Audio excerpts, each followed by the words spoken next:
Herkese merhaba arkadaşlar. Kanalıma hoş geldiniz. Yepyeni bir video ile karşınızdayım. Başarılı ve karizmatik oyuncumuz Can Yaman'ın Naples'ten yeni görüntüler geldi.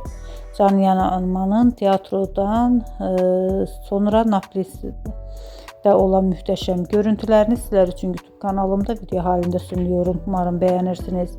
Arkadaşlar, videomu beğendiyseniz kanalımı izlemeyi ve bildirim butonuna basmayı unutmayın. Şimdilik benden bu kadar olsun. Yeni videomuzda görüşmek üzere. Hoşça kalın.